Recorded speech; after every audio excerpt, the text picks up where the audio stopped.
like when I was just starting, my dad handed me 3 knives. So my 3 knives were like your basic crooked knife, your planing knife, and then your carving knife.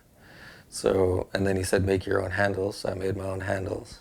And then as you develop as an artist, you start collecting more knives. So like this piece here was Tony Sr.'s knife, which was handed down to me.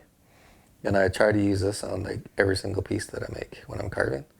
And it's kind of like bringing my Uncle Tony into my house and using his like vibes or mojo, whatever you want to call it. But his life is in this knife. I can't imagine how many pieces he made with this knife and how much time he spent with this knife, and you can tell by the size, like how weak this is now. So I only use it for the finishing pieces, but we have, I have knives here that are like from Mungo Martin, this slick with the frog coming off it. Like that's like 120-year-old slick that I have there. And I haven't been brave enough to use that yet, but I hold it all the time, and you can, as an artist, you can feel, like as I'm touching the piece, like as you're holding and you feel the lines that are in here. These pieces mean so much through touch. And that's what David Knox showed me. The first thing David Knox ever showed me about carving was like, okay, well, before we even began, like, feel your face. And I'm like, what? He's like, yeah, feel your face. Feel the lines in your face. And as you go along, you can feel that line. And that'd be the line that you'd be carving into the mask. And it's not straight. It's not like a tight, and it's not tight back. It's more rounded. So he showed me tricks of how to go there.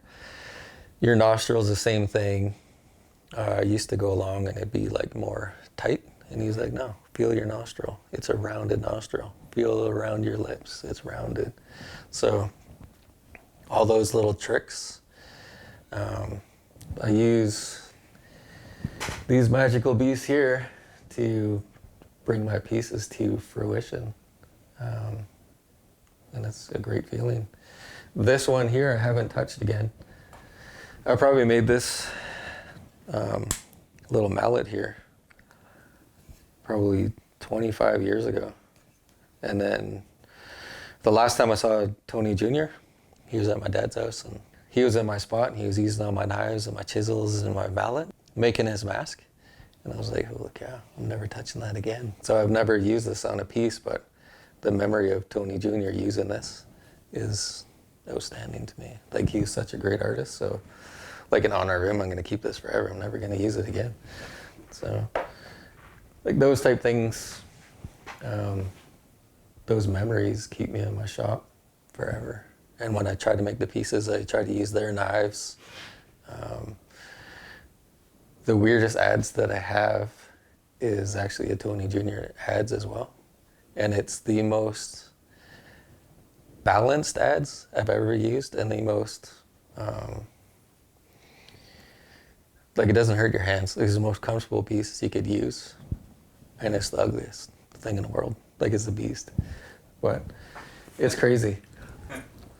Like, you wouldn't think, like, this is Tony Jr.'s ads.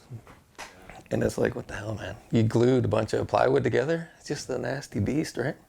But when you hold it in your hand, and it's all worn out from where he was using it, when you use this, it's perfectly weighted, fits in your hand perfectly, and it's like one of my favorite pieces to use.